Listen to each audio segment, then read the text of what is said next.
দর্শক স্বাগত জানাই নেক্সাস টেলিভিশনের বিজিক অনুষ্ঠান থেকে। আমি মঞ্জুর আহমেদ। আপনারা জানেন যে আমরা বিজিক অনুষ্ঠানে অর্থনীতির নানান দিক নিয়ে আলোচনা করি। আন্তর্জাতিক বাণিজ্য, দেশের বাণিজ্য, নানান বিষয় নিয়ে আমাদের আলোচনা হয়। আমরা বিশেষজ্ঞদের নিয়ে এসে সেই বিষয়ে তাদের অভিমতগুলো নেই এবং মানুষকে জানাই। আমরা আমাদের অর্থনীতিতে একটা নতুন সম্ভাবনার জায়গা দেখছি। আমরা দেখছি যে ইন্টারনেট দুনিয়াতে ঢোকার পর আমাদের জন্য একটা নতুন সম্ভাবনা তৈরি হয়েছে, যেটা ইতিমধ্যে আমরা কিছু আশাবাঞ্চক সাড়া পাচ্ছি। সেটা হচ্ছে ফ্রিল্যান্সিং। এই সেক্টরটি আমরা মনে করছি অর্থনীতির জন্য একটা নতুন সম্ভাবনা। তো সেই বিষয় নিয়ে আজকে আমরা কথা বলবো। আমাদের মাঝে আছেন ডক্টর মাহফুজ কবির, BISS-এর উনি গবেষণা পরিচালক। মাহফুজ কবির, আপনাকে স্বাগত জানাই। একই সাথে ফ্রিল্যান্সিং সেক্টরে digital marketing specialist Uttam Kumar সরকারও আমাদের মাঝে আছেন। আপনাকে স্বাগত জানাই। আমি উত্তম কুমার সরকারকে দিয়েই আলোচনা শুরু করতে চাই। আপনি ফ্রিল্যান্সিং করছেন, এখন সরকার থেকে নানান ধরনের যে প্রশিক্ষণ দেওয়া হয় সে প্রশিক্ষণও আপনি দেন। তো এইটিতে নতুন একটি ধারণা বা যেখানে আমরা খুব বেশি কম্পিউটার জ্ঞান বা ডিজিটাল জ্ঞান রাখি না, সেই রকম একটা সময় এরকম একটি নতুন জিনিস আপনারা করছেন। আসলে কি করতে হয়, মানে ফ্রিল্যান্সিংটা বলতে আমরা কি বুঝি বা কি করেন আপনারা, মানে কম্পিউটারে কি করতে হয় বা কি লাগে এটা করতে, আপনি যদি একটু বলেন আগে। জি, বুঝতে পারছি। আসলে মানে একেবারে শুরু দিকের কথা বলি। আমি যখন গ্রাম পর্যায়ে অনেক প্রশিক্ষণ নিয়েছি, প্লাস হচ্ছে ঢাকা শহরে অনেকগুলো নিয়েছি।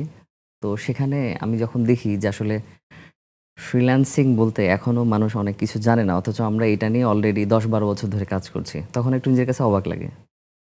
বাট তারপরেও যেহেতু জানে না, তো তাদের প্রসঙ্গে তাদের জন্য বলি, ব্যাপারটা খুবই সহজ। এটা আসলে আমাদের ইন্ডাস্ট্রিতে অলরেডি বলবৎ ছিল। কিভাবে করে, যদি একটা উদাহরণ দেই। দেখেন, একদম মানে ট্রেডিশনাল মার্কেটে চলে যাই। একটা দিন মজুর আছে না? একটা দিন মজুর কি করে, মানে ওর যখন কাজ নাই, ও তখন একটা ঝুড়ি, একটা কোদাল নিয়ে বাজারে যেয়ে কিন্তু বসে থাকে। তো তখন হয় কি, বাজারে যেয়ে যখন বসে থাকে তখন ওইখানে কিন্তু যাদের দিন মজুর দরকার, বা আমি একজন রং মিস্ত্রিকে ধরি, তো রং মিস্ত্রি কিন্তু ও একটা টিনের ডিব্বা নিয়ে, রং নিয়ে, কিছু ব্রাশ নিয়ে ও কিন্তু বাজারে গিয়ে বসে থাকে। তখন হয় কি, ওই বাজারের মধ্যে যারা এই ধরনের পিপলকে হায়ার করতে চায়, তো তখন দেখে যে সে এখানে দাঁড়াইছে, তার সাথে একটা কথোপকথন হয়, সে তখন তাকে হায়ার করে নিয়ে যায়। এই তো, এটাই কিন্তু ট্রেডিশনাল মার্কেটে এতদিন পর্যন্ত অনেক শ্রমিক দিনমজুর যারা আছে তারা কিন্তু কাজ করে আসছে। তো এটা হচ্ছে প্রত্যেকের একটা ব্যক্তিগত স্কিল, যে স্কিলটাকে সে কোনো একটা জায়গায় গিয়ে সেখান থেকে হয়তো সে সেল করছে। এখন এই আধুনিকায়নের যুগে, সেঞ্চুরির যুগে, যেহেতু এখন ইন্টারনেট আসছে, ইন্টারনেট ফ্যাসিলিটিস আসছে, তো সেই জায়গাটা থেকে আমার কাছে মনে হচ্ছে যে এটাও ঠিক একই ধরনের একটা অকুপেশন। এখানে কীরকম, এখানে হয়তো আমরা সফট স্কিলগুলোকে সেল করছি, ঠিক একই রকম করে যে কায়দায় ওই ট্রেডিশনাল মার্কেট থেকে সেভাবে করে কাজ হতো। এটাই কনসেপ্ট। এই সফট স্কিলটা কী হতে পারে? এই সফট স্কিলটা হতে পারে ডিজিটাল মার্কেটিং, SEO, তারপরে video editing, animation, web design. এই কাজগুলোই সফট স্কিল বলতেছি আমরা। তো এটাই সে তার ওই সার্ভিসটাকে সুন্দর করে একটা জায়গায় প্রমোট করছে এবং এই সার্ভিসটা যার দরকার সে তার কাছ থেকে নিয়ে যাচ্ছে। এখন দুজনের মধ্যে আমরা একটা তো ফিজিক্যাল, আপনি যেটা বললেন যে আমরা লেবার মার্কেটকে যদি দেখি, যারা ডেইলি শ্রমিক তারা একটা জায়গায় বসে থাকে। জি, তো ইন্টারনেটের দুনিয়ায় আপনিও কি সেভাবে বসে থাকেন? জি জি, একই রকম। হ্যাঁ, এখানে বসে থাকার ব্যাপারটা হচ্ছে যে আমাদের ইন্টারন্যাশনাল কতগুলো মার্কেট প্লেস আছে, যেখানে গিয়ে হয়তো আমি আমার যে সফট স্কিল, যে সার্ভিসগুলো, যেগুলো আমার সফট স্কিল আছে, সেটাকে আমি একটা সার্ভিস আকারে সুন্দর করে প্রেজেন্ট করে রাখছি। এবং সেই জায়গাটার মধ্যে, ওই ইন্টারন্যাশনাল মার্কেটের মধ্যে, এটা অনেকেই জেনে থাকবে, যেমন ফাইবার আছে, আপওয়ার্ক আছে, freelancer.com আছে, হ্যাঁ, গুরু আছে, এরকম বেশ কয়েকটা প্ল্যাটফর্ম আছে। এগুলোর মধ্যে গিয়ে আমরা আমাদের ওই স্কিলটাকে, সার্ভিসটাকে ওখানে সুন্দর করে প্রেজেন্ট করছি। এবং সেখানে যাদের যাদের এই সার্ভিসগুলো দরকার, যে সকল কোম্পানির হোক, কোনো ব্যক্তি বিশেষের হোক, তারা তখন ওই তাদের নাম ধরে, ওই সার্ভিসগুলো ধরে ওখানে সার্চ করে। সার্চ করার পর তখন হয়তো সে যার সার্ভিসটা সেখানে আসতেছে, সামনে আসতেছে, তাকেই হয়তো সে বুঝে শুনে যদি দেখে যে হ্যাঁ তার জন্য সে ফিট, ওকে, তার সাথে একটা হচ্ছে ডিল হচ্ছে। আমি শুনবো আপনার কাছে। বিশেষত আপনি বলছিলেন যে ধরেন যে ভিডিও এডিটিং জানে, যে আরও কাজ জানে কম্পিউটার রিলেটেড, তাই না, অ্যানিমেশন করতে পারে, সে হয়তো সুনির্দিষ্ট কতগুলো সার্ভারে যে সে নিজেকে তার বায়োডাটা দিয়ে অপেক্ষা করবে, কেউ কাজ দিবে। জি কিন্তু আমরা দেখি যে বিশেষত সোশ্যাল মিডিয়াতে এক ধরনের প্রচারণা থাকে, আপনি অল্প সময়ের মধ্যে একটা ছোট্ট প্রশিক্ষণ নিয়েই আপনি ফ্রিল্যান্সিং করে অনেক আয় করতে পারেন। জি সেটা কি কি প্রশিক্ষণটা নিতে হবে, কি প্রয়োজন আছে সেটা শুনবো। মাহফুজ কবিরের কাছে শুনতে চাই। আপনি এটা নিয়ে রিসার্চ করেছেন এবং সেটা কি বলে, মানে এটার মার্কেট সাইজটা ইন্টারন্যাশনালি কেমন, আমরা এখন কি অবস্থায় আছি একটু যদি বলেন। হ্যাঁ, ধন্যবাদ। এটা খুব গুরুত্বপূর্ণ একটা প্রশ্ন করেছেন যে আসলে এই মার্কেট প্লেস তো হচ্ছে একটা ফিজিক্যাল মার্কেট প্লেস, একটা ডিজিটাল মার্কেট প্লেস, এবং এখানে অনেক গবেষণা হচ্ছে, বিশেষ করে অক্সফোর্ড ইন্টারন্যাশনাল ইনস্টিটিউট, হ্যাঁ, তারা পুরো বিশ্বব্যাপী আসলে এই অনলাইন মার্কেটিং থেকে শুরু করে আরও নানা রকমের যে প্রফেশনগুলো রয়েছে, তো সেখানে লেবার সাপ্লাই ডিমান্ড এগুলো নিয়ে তারা কাজ করে এবং পুরো ইকোনমির সাইজ কত, মানে গ্লোবাল ইকোনমি, সেটা তারা দেখে। এই মানে পুরো অনলাইন যে বিভিন্ন রকমের সার্ভিস, এটার জন্য এখন গ্লোবাল মার্কেট হচ্ছে $125 বিলিয়ন মতো। আর স্পেশালি আমরা যে সমস্ত কাজ যেগুলো সাপ্লাই দিই ইন্টারন্যাশনাল মার্কেটে, তো সেগুলার গ্লোবাল ভ্যালু হচ্ছে $17 বিলিয়ন, মানে $17 বিলিয়ন। এবং অতি সম্প্রতি মাননীয় যে তথ্য প্রযুক্তি প্রতিমন্ত্রী, তিনি বলেছেন যে আমাদের আসলে সম্ভাবনা হচ্ছে $1 বিলিয়ন, মানে বাংলাদেশের যে সার্ভিস সেটা দেয়। তো মানে 17-এর মধ্যে 1 বিলিয়ন, এটা কিন্তু অনেক বড়। তার মানে হলো যে আমাদের একটা বড় একটা ওয়ার্কফোর্স রয়েছে। বলা হয় যে 10 লক্ষ হচ্ছে ওয়ার্কফোর্স, এবং তার মধ্যে 6.5 লাখই হচ্ছে আমরা মানে যে কাজগুলো আসলে গ্লোবালি অনেক হাইলি ডিমান্ডেড, তো সেই কাজগুলোর মধ্যে নিয়োজিত রয়েছে। তো এখন ইকোনমিটা কিন্তু বড় বেশ, মানে 1 বিলিয়ন কিন্তু কম নয়। আমাদের টোটাল সার্ভিস এক্সপোর্ট হচ্ছে প্রায় $8-9 বিলিয়ন মতো। তো এর মধ্যে যদি এটাই $1 বিলিয়ন হয়, তাহলে সেক্ষেত্রে কিন্তু এর সাইজ অনেক বড়। কিন্তু এর মধ্যে একটা বিষয় আছে, সেটা হচ্ছে যে এই যে ফ্রিল্যান্সিং এবং আউটসোর্সিং, মানে বিশেষ করে কিছু ফার্ম রয়েছে বাংলাদেশে, ইতিমধ্যেই তারা কাজ করে। তো এর মধ্যে কাজী আইটি বা অ্যাপেক্স ডিএমআইটি যাকে বলে, তো তারা হচ্ছে বিগেস্ট। কিন্তু এর বাইরে ছোট ছোট আপনি দেখবেন যে প্রায় বিভিন্ন রকমের খবর আসে যে তারা নোয়াখালীতে বসে বা প্রত্যন্ত গ্রামাঞ্চলে বসে কতগুলো কম্পিউটার নিয়ে, মনিটর নিয়ে তারা বসে বসে কাজ করছেন, বিভিন্ন রকমের সার্ভিস দিচ্ছেন।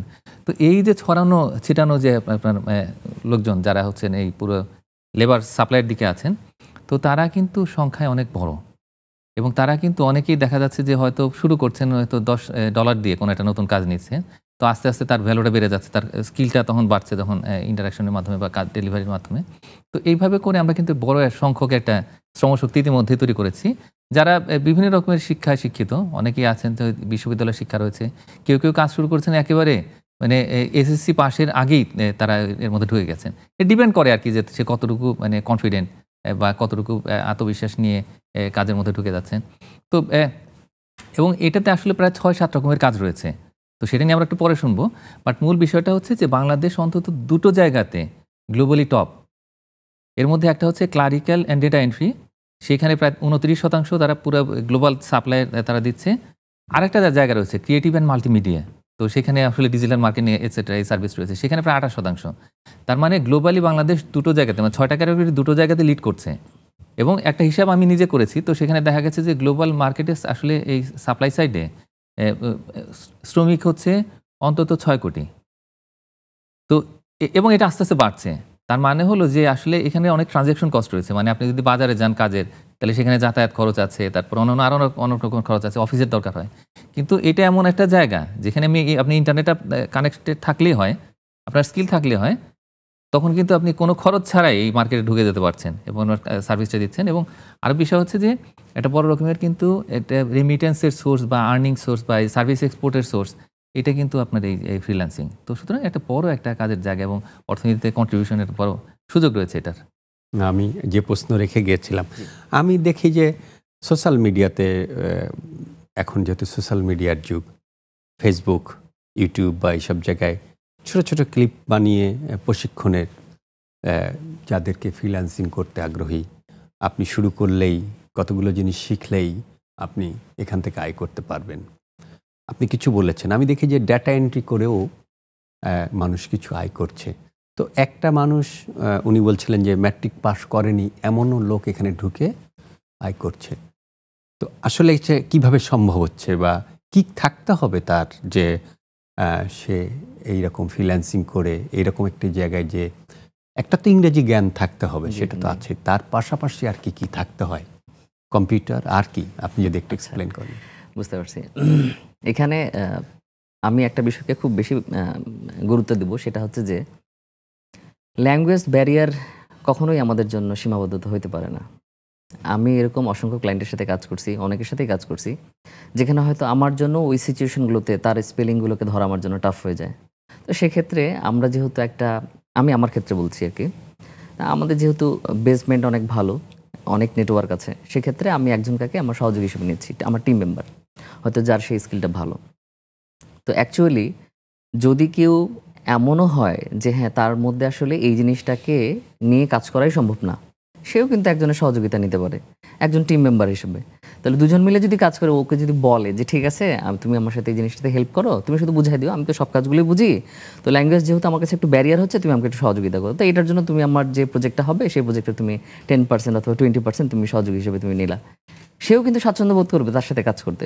সো এটা কখনোই ব্যারিয়ার না। তবে হ্যাঁ, এরকম করতে করতে কখনো সে যদি কাজ করে, তাহলে দেখবেন একটা পর্যায়ে গিয়ে যেহেতু সে টেকনিক্যালি নলেজড, তার মধ্যে যেহেতু টেকনিক্যাল বিষয়গুলো আছে, ও যখন কোনো ক্লায়েন্ট যখন কথা বলবে, সেই প্রসঙ্গটা নিয়ে আসবে, সে কিন্তু অটোমেটিক বোঝা যাবে যে সে কোন বিষয়টাকে টান দিচ্ছে, তখন সে কিন্তু ওই অনুযায়ী রিপ্লাই করতে পারে।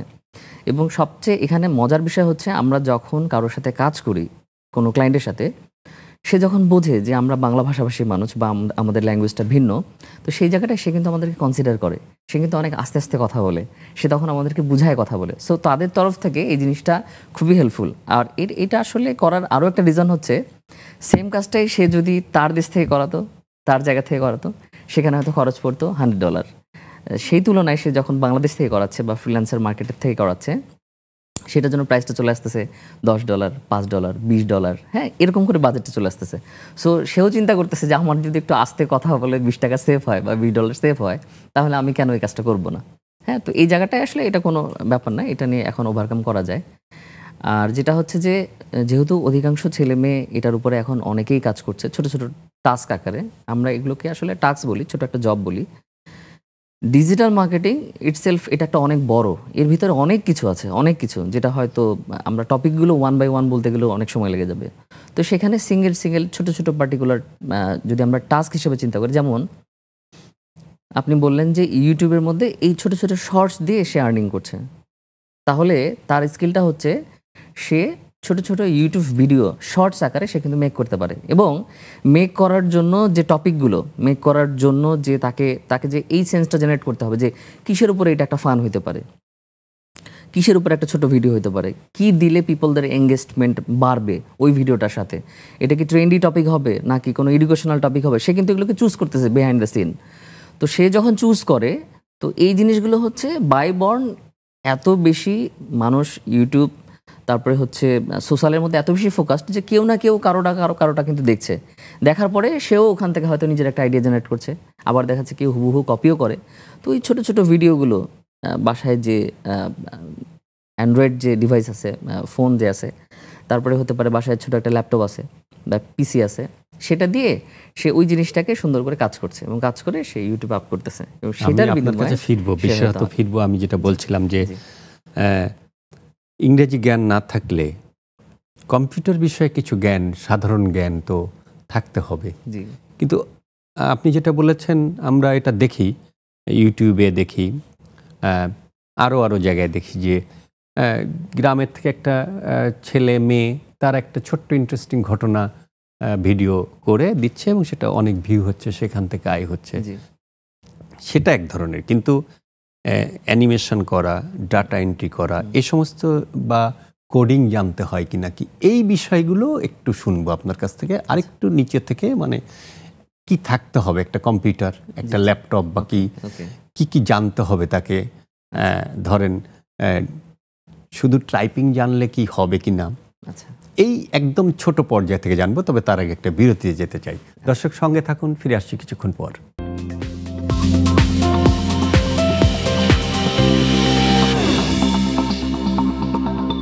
দর্শক ফিরে এলাম বিরতির পর। আপনারা দেখছেন নেক্সাস টেলিভিশনে বিজি অনুষ্ঠান, ফার্স্ট সিকিউরিটি ইসলামী ব্যাংক নিবেদিত বিজি অনুষ্ঠানে আমরা আলোচনা করছি ফ্রিল্যান্সিং, একটা অর্থনীতির নতুন সম্ভাবনা নিয়ে। আমি বিরতির আগে উত্তম কুমার সরকারের সঙ্গে কথা বলছি, মাহফুজ কবিরের কাছে যেতে চাই। আপনারা যে সার্ভে করেছেন তাতে করে আমাদের অবস্থানটা কি ইন্টারন্যাশনাল মার্কেটে, বা আমাদের কম্পিটিটিভ দেশগুলো কারা, কাদের সাথে আমাদের কম্পিট করতে হচ্ছে, তাদের আয়টা কত দূর? হ্যাঁ, খুব গুরুত্বপূর্ণ একটি প্রশ্ন করেছেন যে যেহেতু আমরা মোটামুটি গ্লোবালি একটা কিন্তু মেসেজ দিয়েছি যে আমরা একটা বড় সাপ্লায়ার এবং আমরা দুটো সার্ভিসে কিন্তু ইতিমধ্যে গ্লোবালি টপ, হ্যাঁ, এবং অন্যান্য জায়গাতে কিন্তু আমরা বেশ ভালো করছি, হয়তো 2 নাম্বার 3 নাম্বারে আমরা কিন্তু আছি। তো গ্লোবাল মার্কেটে আসলে ডিমান্ড সাইডে কিন্তু আছে যেমন ইউএসএ, হ্যাঁ, তারপর ইউএসএ আসলে নিজেই প্রায় 40% মতো তাদের ডিমান্ড সাইডে আছে। আর এরপরে আছে ইউকে, কিন্তু তার শেয়ারটা অত বেশি নয়, ধরেন 8% মতো। খুব ইন্টারেস্টিংলি আমাদের যারা প্রতিযোগী দেশ ভারত, তারা কিন্তু ডিমান্ড সাইডে নাম্বার 3, তারা প্রায় 7% মতো। এরপরে অন্যান্য যে সমস্ত ইংলিশ স্পিকিং কান্ট্রি যেগুলো রয়েছে, তো সেগুলোর অবস্থান রয়েছে, যেমন অস্ট্রেলিয়া রয়েছে, কানাডা রয়েছে, এবং এর পাশাপাশি ইউরোপের যে সবচেয়ে বড় অর্থনীতি জার্মানি, তারাও আসলে এই ডিমান্ড সাইডের বড় অংশ তাদের রয়েছে, যদিও এটা প্রায় 4-5% মতো। তো এই সব মিলেই হচ্ছে প্রায় 66%। আর বাকিরা হচ্ছে ছোট ছোট আর কি ডিমান্ডের সাইড আছে। আর সাপ্লাইয়ের দিক থেকে কিন্তু আমরা যেহেতু দুটো জায়গাতে টপ, এবং এটি ছাড়া আরও বেশ কিছু খুব স্পেসিফাইড সার্ভিস রয়েছে, যেমন প্রফেশনাল সার্ভিস।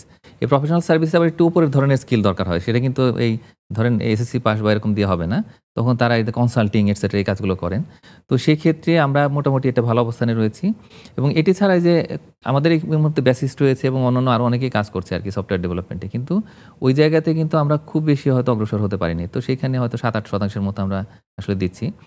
এটি ছাড়াও আসলে আরও কতগুলো স্পেশালাইজড জায়গা রয়েছে, যেমন এক্ষেত্রে আপনার এই মার্কেটিংয়ের জায়গাটাতে কিন্তু আমরা বেশ ভালো, কিন্তু একটা বড় সমস্যা হচ্ছে কি যে আমাদের আমরা যেরকম ডিমান্ড করি আর কি, যে হয়তো $20, কেউ $10-15 করে, আবার একই রকমের সার্ভিস কিন্তু $50-100 একটু উন্নত দেশগুলোতে তারা কিন্তু দিচ্ছে এরকম হচ্ছে। কিন্তু এটার একটা স্টেজ রয়েছে, মানে একই কাজ করে এমন নয় যে কেউ $100 নিল আবার কেউ নিল $20, মানে এরকম হচ্ছে, ফ্র্যাগমেন্টেশন হচ্ছে। কিন্তু আসলে মূল বিষয়টা হচ্ছে যে আমাদের স্কিল কতটুকু ওই জায়গাতে, কত সুন্দরভাবে আমরা পুরো কাজটাকে জমা দিতে পারছি। আর আরেকটা বিষয় আমাদের মনে রাখতে হবে, সেটা হচ্ছে যে হ্যাঁ ঠিক আছে, কেউ হয়তো একটু আস্তে আস্তে কথাবার্তা বলছেন এটসেট্রা, হ্যাঁ, বলে হয়তো তার কিছুটা কাজের হয়তো এটা মানে খরচ সেটা কমাচ্ছেন। তো মূল বিষয়টা হচ্ছে যে আমরা যদি বড় ক্লায়েন্টদের কথা চিন্তা করি, তাহলে সেক্ষেত্রে তখন কিন্তু ল্যাঙ্গুয়েজের স্কিলটা খুব ইম্পর্ট্যান্ট। মানে বড় ক্লায়েন্টের কিন্তু মানে সময়টা খুব গুরুত্বপূর্ণ, এবং তারাও কিন্তু খুব স্মার্ট লেভেলের কাজ চান। তো সেই ক্ষেত্রে দেখা যায় কি যে হয়তো আমরা সংখ্যায় বেশি, কিন্তু তারপরেও আয় কিন্তু আমরা অত বেশি করতে পারছি না সেই অর্থে। আর তো এই একটা বড় সমস্যা।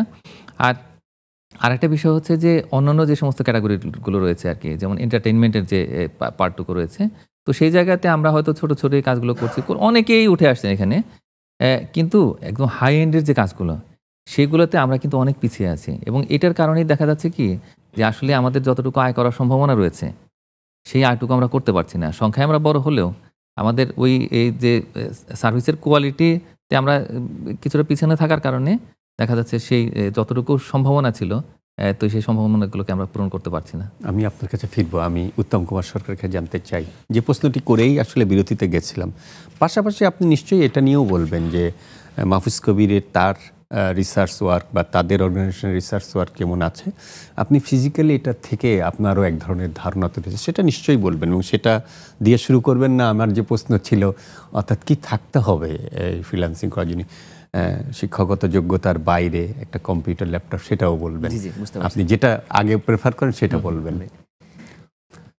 আসলে এখানে যেহেতু অনেকগুলো টাস্ক আছে, যেমন আমি যখন ভিডিও এডিটিংয়ের কথা বলবো, সেই সময় হচ্ছে আমার দরকারটা কি, আমার সবার প্রথমে একটা ভালো কনফিগারের একটা পিসি দরকার, এবং সেটা অবশ্যই পুরাই 7-এর উপরে হইতে হবে, আবার জেনারেশনও হাই হইতে হবে, 7 Gen প্লাস। কারণ হচ্ছে এই ভিডিও এডিটিং করার জন্য যে সফটওয়্যারগুলোর সাপোর্ট দরকার হয় মেশিনের মধ্যে, সেগুলো রিকোয়ারমেন্টই থাকে হচ্ছে এগুলো।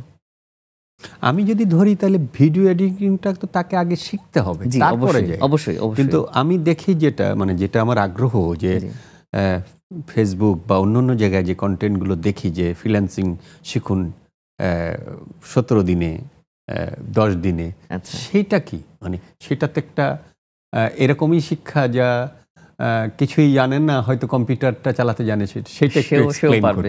বুঝতে পারছি। ওই টাস্কগুলোকে ছোট ছোট করে ভাগ করা হয়, ঠিক আছে? যেমন আমি ভিডিও এডিটিং যেটা বলতেছি, এটা একটু হাই স্কিলের কাজ। তো এখানে হচ্ছে আপনি যখন শিখবেনও, সাপোজ আমি যখন ট্রেনিং নিচ্ছি, তো ট্রেনিংয়ের সময় তখন কিন্তু আমাকে কি করতে হবে, আমাকে বাসায় গিয়ে তো প্র্যাকটিস করতে হবে। সো আমি যদি প্র্যাকটিস না করতে পারি তাহলে ওই জিনিসটা কিন্তু আমার ট্রেনিং নেওয়ার সাথে সাথে লাগবে। এখন আরও কিছু ছোটো ছোটো কাজ আছে, যেমন ওই যে আপনি বললেন যে ফেসবুক থেকে আয় করুন, দেখা যাচ্ছে যে ইউটিউব থেকে আর্ন করুন। তো এই জায়গাগুলো হয় কি ওই ছোট্ট একটা পার্টিকুলার জায়গায়, যেমন ওই যে ইউটিউব শর্টসের কথা বললাম, ইউটিউব শর্টসের ভিডিও এডিট করার জন্য কিন্তু ছোটো জিনিসই দরকার হয়। এখন আমি যদি বলি ডিজিটাল মার্কেটিংয়ের কোনো একটা কোম্পানির সোশ্যাল মিডিয়া শুধু ম্যানেজমেন্ট করতে হবে, তাহলে এটা কিন্তু খুব বড় একটা কাজ না। এবং এটার জন্য আপনাকে আহামরি, আমি যদি বাংলাদেশের লোকাল মার্কেটের কথা বলি, তাহলে আহামরি আপনি মোটামুটি উচ্চ মাধ্যমিক যদি আপনার কমপ্লিট থাকে, আপনি এসএসসি কমপ্লিট করেও দেখেন একটা ব্যাপার হচ্ছে যে কাজ করার সময় অনেক মানুষ আছে যাদের সেন্স ভালো, বোঝার ক্ষমতা, আর তারা হচ্ছে ক্যাচ করতে পারে যে হ্যাঁ এই প্রোডাক্টটাকে সেল করতে গেলে আমাকে আসলে কী কী বলা উচিত। ফর এক্সাম্পল, এই যে যখন ফেসবুকের মধ্যে আপনি যখন একটা অ্যাড দেখতেছেন যে আপনি আসেন 17 দিনে আসেন, আমরা আপনাকে কাজ শেখাই দিচ্ছি, আমরা আপনাকে করে দিচ্ছি, দেখেন যে এটার মার্কেটিং করতেছে আলটিমেটলি সে কিন্তু এটা বুঝতে পারছে যে তাকে কোথায় হিট করলে এই জায়গাটাতে সুন্দর করে তাকে নিয়ে আসা যাবে। সো এটাও কিন্তু একটা টেকনিক। সো এই ধরনের টেকনিকগুলো এমনও মানুষ আছে যারা হয়তো রুট লেভেল থেকে, যে আপনার এসএসসির পর থেকে সে হয়তো মার্কেটিং নিয়ে কাজ করতে করতে এমন হয়ে গেছে, এখন সেই জিনিসগুলোকে সহজেই ধরতে পারে, ফিল করতে পারে। তো তার জন্য সোশ্যাল মিডিয়া মার্কেটিং যদি শুধুমাত্র কন্টেন্ট গোছানো হয়, কন্টেন্ট দিয়ে শুধু কাজ করা হয়, তার জন্য কিন্তু এটা সহজ। এবং সে উচ্চ মাধ্যমিক কমপ্লিট করে এসএসসির পর থেকে এই জিনিসগুলোর উপরে যদি নলেজ অর্জন করে, তাহলে সে এটার উপরে খুব সহজেই কাজ করতে পারবে। এবং 17 দিনের যে কথাগুলো বলতেছে, 10 দিনের যে কথাগুলো বলতেছে, এটা সত্যি সহজ, মানে এটা হবে, এটা পসিবল। তো এটা অ্যাকচুয়ালি ডিপেন্ড করতেছে হচ্ছে আমি আসলে কোন পার্টিকুলার জিনিসটা নিয়ে কাজে নামতেছি সেটার উপর। আমরা এখানে হচ্ছে ধরেন আমি কিছুই জানি না কম্পিউটারের, আমি শুধু কম্পিউটারটা অপারেট করতে জানি, যে অন করে আমি কিছু লিখতে জানি, বাংলা ইংরেজি মিলায় আমি কিছু লিখতে জানি। এখন আমি এই যদি চাই যে আমি ফ্রিল্যান্সিং করব, আমার জন্য কি কাজ, কোথায় পাবো সে কাজ ব্যাখ্যা করতে পারছি। তাহলে আপনার জন্য সহজে কাজ হবে হচ্ছে ওই যে এটাকে হচ্ছে যদি আমরা মার্কেট প্লেস বেসিসে চলে আসি, তাহলে আমরা এটাকে বলি অ্যাফিলিয়েট। আর যদি আমরা লোকাল মার্কেটের মধ্যে থাকি, তাহলে হচ্ছে প্রমোশনাল কন্টেন্ট লিখে ফেসবুকের মধ্যে কন্টেন্ট মার্কেটিং করে, ইউটিউবের মধ্যে কন্টেন্ট মার্কেটিং করে এটা করা যায়। যেমন আপনি দেখবেন অনেক ব্লগার আছে যারা ইউটিউবের মধ্যে একটা জায়গায় গেছে, ঘুরতে গেছে, জিনিসটাকে নিয়ে প্রেজেন্ট করলো, জাস্ট কোনো কিছুই না, ভিডিও হচ্ছে নর্মাল, সেই ভিডিওটাকেই নিয়ে কিন্তু সে ইউটিউবে ছেড়ে দিচ্ছে যে আমি বাজারে গেছি, হ্যান্ড করছি, অমুক জায়গায় দেখছি এই বাজারের জিনিসটা দাম কম, এটা এখানে আসেন, আমি এটা এখানে আবিষ্কার করতে পারছি, বা আমি এখানে দেখছি, অনেকেই হয়তো জানেন না। তারপরে দেখা যাচ্ছে একটা বাইকের শোরুমে গেছে, একটা গাড়ির শোরুমে গেছে, একটা ওই যে অর্গানিক যে ফুডগুলো পাওয়া যায় সেই ফুডের দোকানগুলোতে গেছে, সেখানে যে সে বলতেছে যে এটার কম দাম, এটা এখান থেকে। এদের কিন্তু এমন না যে তাদের এডুকেশনাল যে ব্যাকগ্রাউন্ড সেটা অনেক হাই, বাট তারা হচ্ছে ওই যে কোর্সে দেখাচ্ছে অনেক মানুষ এই জিনিসগুলো থেকে উপকৃত হচ্ছে, সো তাদের ফলোয়ার হয়ে যাচ্ছে এবং তাদের কিন্তু ওখান থেকে আর্নিংটা হচ্ছে। তাহলে এই জিনিসটার জন্য এমনও হতে পারে যে সে হয়তো কখনো প্রশিক্ষণই নেয়নি, সে নিজে নিজেই হয়তো এটা দেখে নিজে ইন্সপায়ার হয়েছে, সেই জায়গা থেকে সে আর্নিং করতেছে। বাট যদি সে এটাকে একটু কোয়ালিটি উপায়ে যদি কাজটা করতো, তাহলে হয়তো এখন যেমন সে তার অডিয়েন্স আছে বিধায় সে হয়তো ইনকাম করতে পারছে, কিন্তু যারা বিগিনার শুরুর দিকে তাদের জন্য এটা একটু চ্যালেঞ্জ হবে। তখন হবে কি, সে তার ক্যারিয়ারটাকে খুব সুন্দর করে এই যে ছোটোখাটো যে প্রশিক্ষণগুলো আছে সেটার মাধ্যমে নিয়ে সে কিন্তু সামনে আগে যেতে পারে। এবং এই জিনিসগুলোর জন্য যেটা আমি বললাম, সে যদি জিনিসগুলোকে ধরতে পারে, একজন আছে যে তাদের হয়তো পড়াশোনার ব্যাকগ্রাউন্ড ভালো থাকার পরেও তাদের হয়তো ওই মার্কেটিং সেন্সটা নাই, সবাই কিন্তু মার্কেটিং পারে না। সাধারণত আমরা এই যে সহজ কাজগুলোর কথা বলছি, যে কাজগুলো দিয়ে সহজেই ফেসবুক থেকে ইউটিউব থেকে আর্নিং হয়, এগুলো কিন্তু সিমিলার টাইপ, বেশিরভাগ এগুলো মার্কেটিংয়ের সাথে রিলেটেড। হ্যাঁ, মার্কেটিংয়ের সাথে রিলেটেড। এই সেম মার্কেটিং জিনিসটাই আবার কিন্তু হচ্ছে ওই আমরা মার্কেট প্লেস থেকে যেগুলোতে কাজ করছি সেগুলো দিয়েও কিন্তু এভাবে করে ওরা ছোট ছোট করে আর্নিং করছে। আপনার কাছে ফিরবো আবার বিরতি নিয়ে। আমি দেখি যে মানে ফেসবুক, ইউটিউব বা টিকটক এসব জায়গায় একেবারেই অশিক্ষিত ছেলেমেয়েরাও আয় করছে, আপনি যেটা বললেন ভিডিও করে। এর বাইরে কোয়ালিটি কাজগুলো বা ডাটা এন্ট্রির কাজটা কী ধরনের কী করতে হয় সেটা শুনবো, এবং একই সাথে ডক্টর মাহফুজ কবির যেগুলো বলেছেন উনি তো একটা ওভারঅল সার্ভে থেকে পাওয়া, ইন্ডিভিজুয়াল লেভেলে আপনি কেমনভাবে দেখেন সেটা দেখব। তবে তার আগে একটা বিরতি যেতে চাই। দর্শক সঙ্গে থাকুন, ফিরে আসছি কিছুক্ষণ পর।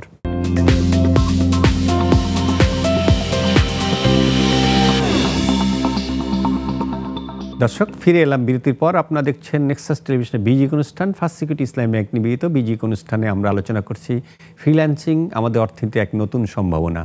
আমি ডক্টর মাহফুজ কবিরের কাছে যেতে চাই। আপনি যদি বলেন যে এই যে একটা বিপুল সম্ভাবনা, আমাদের বাধাগুলো কোথায়? এই মার্কেটটাকে, আমাদের এই মার্কেট থেকে আয় করার আমরা কি ফ্যাসিলিটি তাদের দিতে পারি যেটার থেকে আরও বেশি আয়টাকে সংহত করা যায়?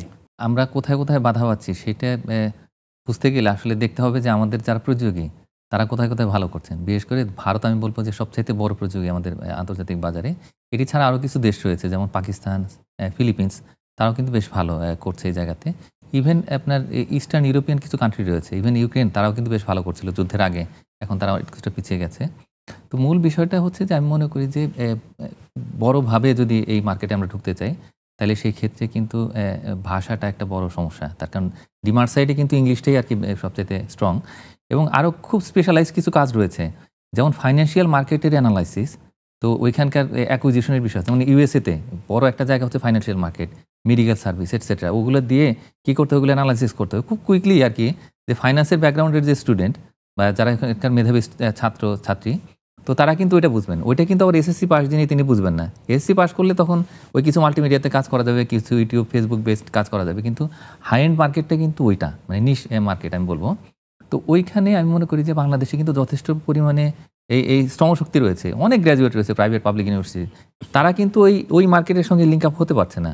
এটা একটা বিষয়। আর একটা বিষয় হচ্ছে সফটওয়্যার। আমাদের এখানে কিন্তু অনেক যে কম্পিউটারের সায়েন্সের গ্র্যাজুয়েট তারা তৈরি হচ্ছে, কিন্তু গ্লোবাল মার্কেটটা অনেক বড়। এখানে আমেরিকাতে যেখানে একজনকে হায়ার করতে অনেক টাকা লাগে, সেখানে $4-5,000 হচ্ছে একদম বিগিনারদেরকে দিতে হয়, কিন্তু সেই কাজটাই হতে $1,000-1,500 দিয়ে বাংলাদেশে বসে করা যায়, এবং অনেক ভালো কাজ কিন্তু করতে পারে এখানকার যে শ্রমশক্তি যারা রয়েছেন তারা।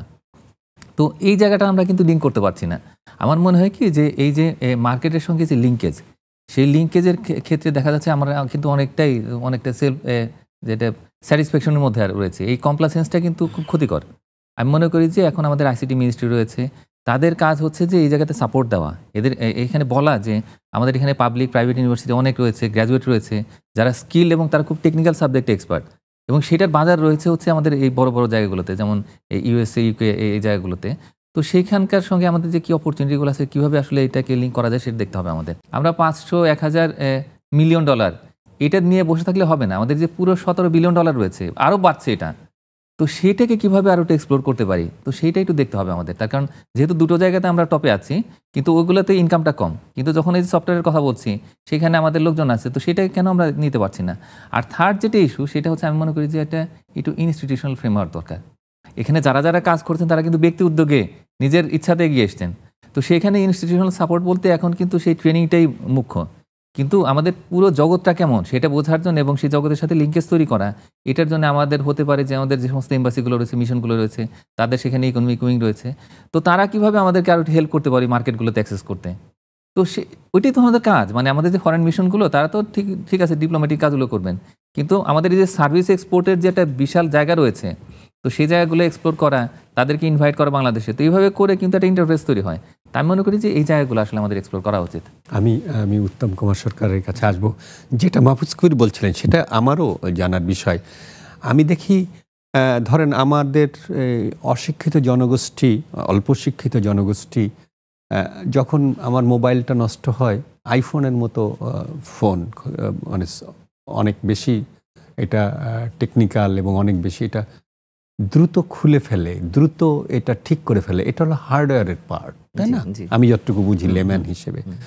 এবং আমি যদি যাই ঢাকার কয়েকটা জায়গায়, হাতিরপুলের ওইখানে, ওই মার্কেটটার নামটা আমার মনে পড়ছে না, ওখানে ওদের যে হার্ডওয়্যার নিয়ে যে কাজ করা দেখি, তাতে আমি বিস্মিত হই। তারা তো ওইভাবে ওই মাত্রায় শিক্ষিত না, কিন্তু তারা এই যে কাজগুলো করে এটা যেমন দেখে। আর একটা জিনিস দেখি, আমাদের 19 কোটি প্লাস হচ্ছে মোবাইল ফোন ব্যবহার করে, মানে বিটিআরসির ডেটা অনুযায়ী। ইন্টারনেট সংযোগ আছে 3-4 কোটি মানুষের কাছে, আমি যদি ঠিক বলি। এবং তারা তো ইন্টারনেটে ব্যবহার করছে, ল্যাঙ্গুয়েজটা তো বাংলা না, ল্যাঙ্গুয়েজটা তো ইংরেজি। এবং মোবাইল, অ্যান্ড্রয়েড ফোন, আইফোন ঘরে ঘরে, তাই না, তারা ব্যবহার করছে। অর্থাৎ পুরা শিক্ষিত না হলেও সে কিন্তু একভাবে এটা জেনে যাচ্ছে অটোমেটিক, রাইট রাইট। কিভাবে যেন শিক্ষিত হয়ে যাচ্ছে, সে কিন্তু দ্রুত করে ফেলছে। জি তো এইখানে এই জনগোষ্ঠীকে মানে আমাদের যেটা উনি বলছিলেন যে ভিডিও তৈরি করা, টিকটকে দেওয়া, ফেসবুকে দেখা, ইউটিউবে দেখা, এগুলো খুবই একেবারেই না ছোট ছোট শিক্ষিত কাজ, গ্রামে ছোট একটা ছোট ছোট্ট কাজ। মেয়ে বা জি, একটা জি। ছোট্ট একটা হুজুর, সে একটা নিয়ে ইসলামী বয়ান দিল, সেটার হাজার হাজার ভিউ হয়, সেখান থেকে বেশ কিছু আয় হয়। কিন্তু যে বড় কাজ, সফটওয়্যার তৈরি করা, ইয়ে করা, সে কাজগুলোর দিকে যাইতে হলে, বা এই যে বিপুল সংখ্যক জনগোষ্ঠী অশিক্ষিত হয়েও এই যে হার্ডওয়্যারের মতো কাজগুলো করছে মোবাইলে চেঞ্জ, এইটাকে কিভাবে কি করা যায়, আপনি কিভাবে দেখেন? বুঝতে পারছি। আসলে হচ্ছে এখন যেহেতু যে সকল ছেলে মেয়েরা যারা একদম রুট পর্যায়ে কাজ করছে, হ্যাঁ ওরা হয়তো খুব মানে কম আর্ন করছে, কিন্তু এদের পরিমাণটা কিন্তু কম না, মানে অনেকেই করছে। অবশ্যই অনেক হ্যাঁ, বেশি। সেক্ষেত্রে আমরা অবশ্যই এটা আমরা বলতে পারি যে বড় যে জায়গাটা আছে, যেখান থেকে হয়তো একটা ভালো ভোল্ট এটা আসার পসিবিলিটি ছিল বা আছে, সেই জায়গাটাকে আমরা মিসিং করছি কিনা। আসলে সত্যি তাই, আমরা কিন্তু জায়গাটাকে মিস করছি। তো এখন বিষয় হচ্ছে যে এই জায়গাটাকে সাপোর্ট দেওয়ার একমাত্র উপায় হচ্ছে, দেখেন একটা মানুষের কিন্তু সব নলেজ থাকে না, সে পারেও না। যে ডিল করতে পারে, বিজনেস ডিল করতে পারে, সে বিজনেস ডিলিংয়ের জন্য এক্সপার্ট। যে কাজ করতে পারে সে কিন্তু কখনো বিজনেস ডিল, বড় ডিল করতে পারে না, কারণ সে ওয়ার্কার, সে ওই লেভেলেই কাজ করে। ওর মাথায় শুধু ওইটাই আছে, আপনি আমাকে ভিডিও দিবেন, আপনি আমাকে ওয়েবসাইট দিবেন, আপনি আমাকে ইমেজ দিবেন, আমি সেটাকে ডিজাইন করে, এডিট করে, সেটাকে আমি আপনাকে যেভাবে করে হোক প্রেজেন্টেবল একটা প্রফেশনাল লুক আমি আপনাকে দিয়ে দিব। বাট আমি কখনো আপনার সাথে নেগোসিয়েশন করতে পারবো না এটা নিয়ে। আমি নেগোসিয়েশন করলে সর্বোচ্চ আমার এই কাজের জন্য আমি কত চাইবো, ঠিক আছে আপনি আমাকে $10 দেন, আপনি আমাকে $20 দেন। বাট যখন বিজনেস ডিল হয়, কোনো একটা কোম্পানির সাথে যখন ডিল হয়, তখন এই বাজেটটাই কিন্তু এর চেয়ে হয়তো 3 গুণ 4 গুণে তখন কিন্তু এই বাজেটটা পাওয়া যায়। তো সেই জায়গাটায় হচ্ছে যারা ক্ষুদ্রভাবে আজকে কাজ করতেছে, আমরা আপনি 100% যদি তাকে 3 বছর বা 4 বছর বা 5 বছর এক্সপিরিয়েন্সে তাকে আপনি ছেড়ে দেন, সে কিন্তু অটোমেটিক একটা ডিলে চলে যাবে, তখন সে করতে পারবে, কিন্তু তার আগে সে করতে পারবে না।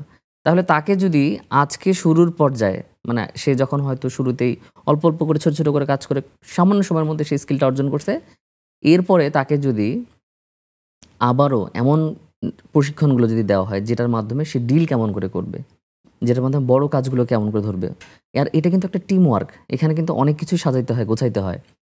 আবার তো এই জিনিসটাকে সে যদি ইয়ে করতে পারে, কমপ্লিট করতে পারে, একটা টিম আকারে নিয়ে যদি কাজ করতে পারে, তাহলে এই বড় কাজগুলো ধরা যায়।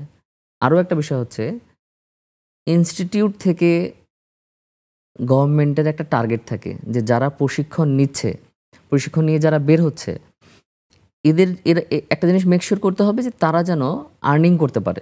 আমি আপনার কাছে ফিরবো, বিশেষত যেটা বলছিলেন ইনস্টিটিউট থেকে, বা আমি জানি না, লেম্যানের মতোই বলছি, আমাদের ইউনিভার্সিটিগুলোতে এই রিলেটেড যে সাবজেক্টগুলো আছে সেখানে কোনো ধরনের কোনো কিছু নতুনত্ব আনা যায় কিনা, দুজনের কাছে আলোচনা ফিরবো। তবে তার আগে একটা বিরতি যেতে চাই।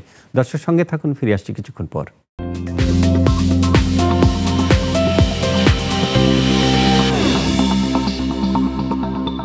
দর্শক, ফিরে এলাম বিরতির পর। আপনারা দেখছেন নেক্সাস টেলিভিশনের বিজি অনুষ্ঠান থেকে। আমরা কথা বলছি আমাদের দেশে ফ্রিল্যান্সিংয়ের যে নতুন সম্ভাবনা অর্থনীতি তৈরি হয়েছে সেটি নিয়ে।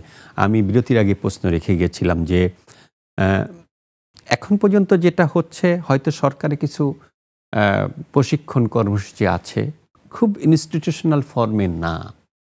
আমাদের পুরা জিনিসটাই আসলে ব্যক্তির থেকে গড়ে ওঠে এবং পরে যে ইনস্টিটিউশনাল জায়গাটা যায়, খুব অর্গানাইজড ফর্মে আমরা এটা হতে পারি না। যদিও এটাই হয়তো বা নিয়ম, কারণ আমরা কেউ যারা, আমি যেটা বলছিলাম যে মোবাইলের হার্ডওয়্যার যারা ঠিকঠাক করছে, সংযোজন করছে, তারা একাডেমিক শিক্ষা নিয়ে এসে এটা করছে তা না, বরং করতে করতে অভ্যস্ত। এটা ঠিক আছে একদিক থেকে, কিন্তু আরেক দিক থেকে আমরা যে সংকটের জায়গায় পড়ি, যখন আমরা যদি বলি আমাদের ফিজিক্যাল এক্সপোর্ট যেগুলো হয়, গার্মেন্টস টার্মেন্টস, সেই জায়গাটাও ব্যক্তি উদ্যোগে প্রতিষ্ঠান গড়ে উঠেছে এবং এখনও পর্যন্ত পাবলিক ইউনিভার্সিটিতে খুব বড় কিছু সেটার উপর একটা কারিকুলাম তৈরি করা। যদি আমি বলি গার্মেন্টসের, তো পোশাক ডিজাইন, ফ্যাশন বা এটার অনেক কিছু আমরা বাইরে থেকে লোক নিয়ে আসতে হয়। আমাদের পাবলিক ইউনিভার্সিটিতে, এখন প্রাইভেট ইউনিভার্সিটিগুলোতে কিছু হয়েছে,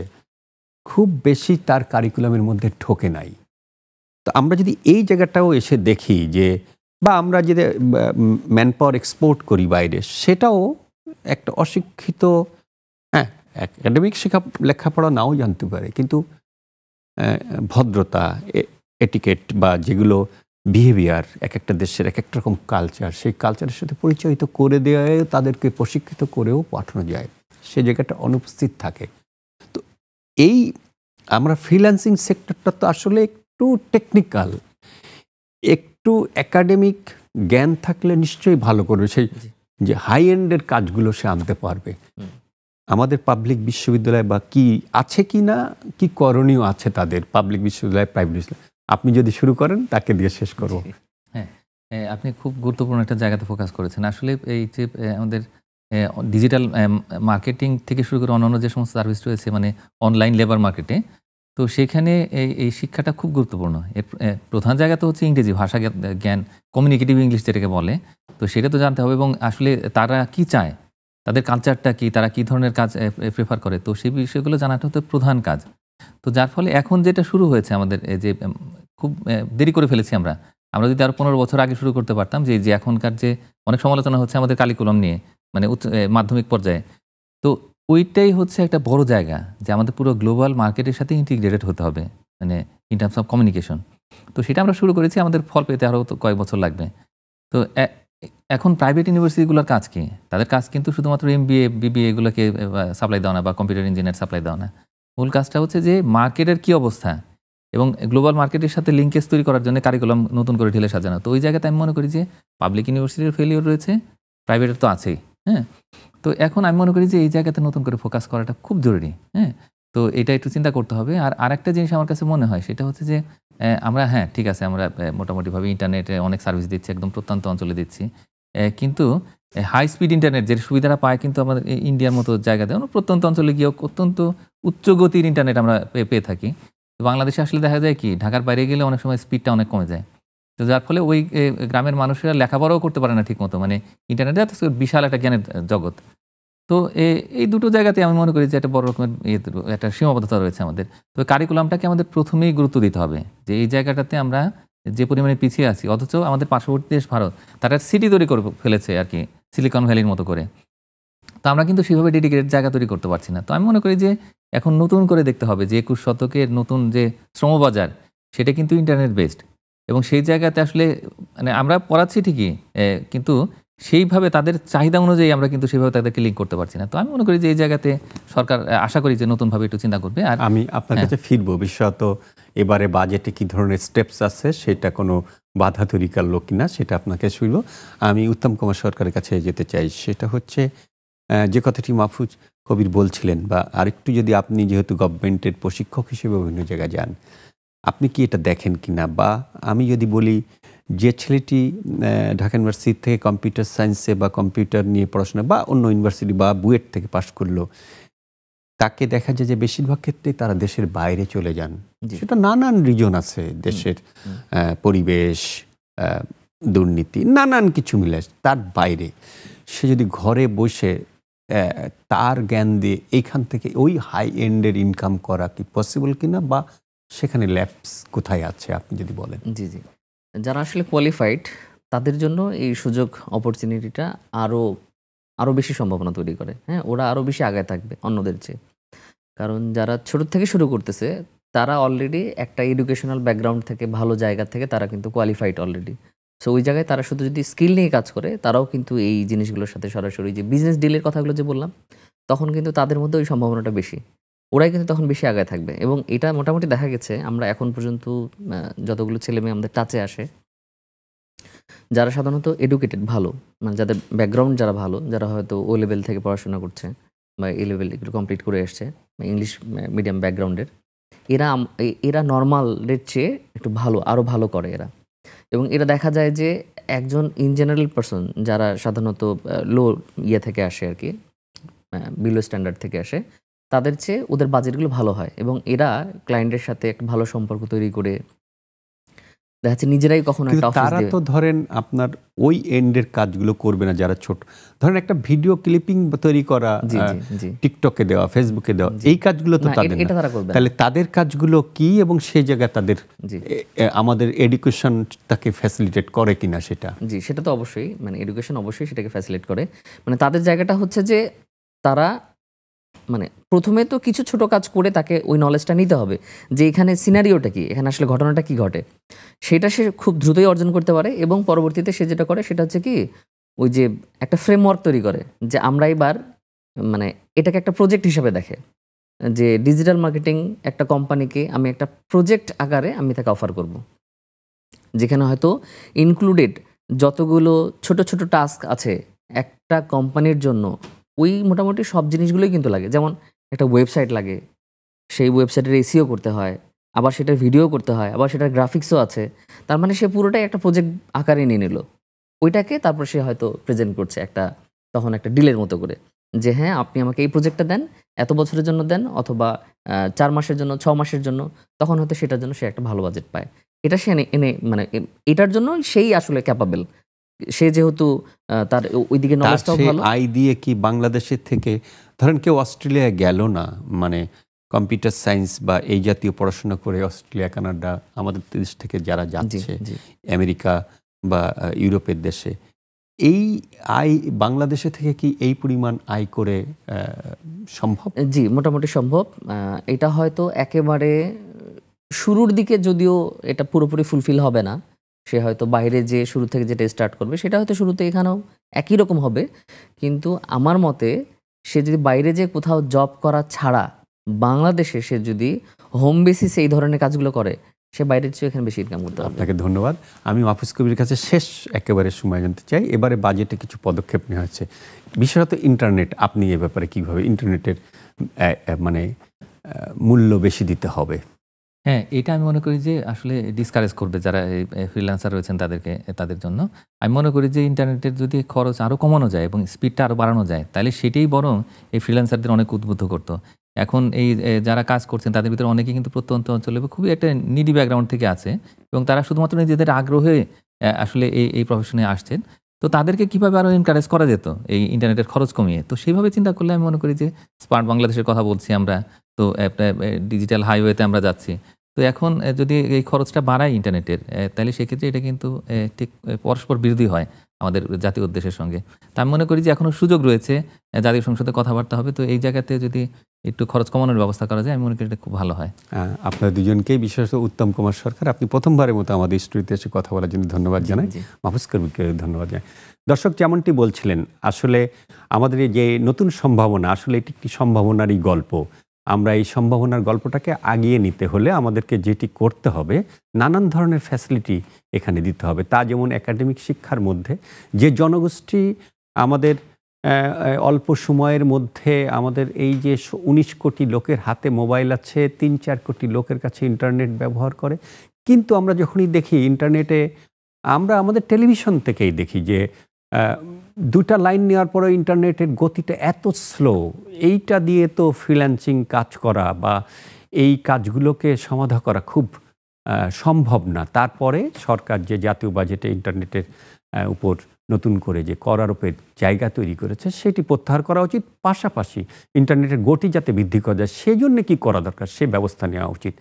আমাদের যে সম্ভাবনা, সেই সম্ভাবনাটাকে কাজে লাগানোর জন্য যে ধরনের পরিপূরক সহায়তা দরকার, নিশ্চয়ই সেই টেকনিক্যাল লোকজন গভর্নমেন্টের আশেপাশেই আছে, তাদেরকে নিয়ে সেটি খুঁজে বের করে তার জন্যে পর্যাপ্ত বরাদ্দ দিয়ে তাদেরকে উৎসাহিত করা দরকার। আমাদের এই অনুষ্ঠানটি প্রতি রোববার রাত 9টা থেকে 10টা পর্যন্ত দেখানো হয়, পরদিন সোমবার বেলা 12টা থেকে 1টা পর্যন্ত পুনর্বার দেখানো হয়। সে পর্যন্ত সবাই ভালো থাকুন, সুস্থ থাকুন, শুভরাত্রি।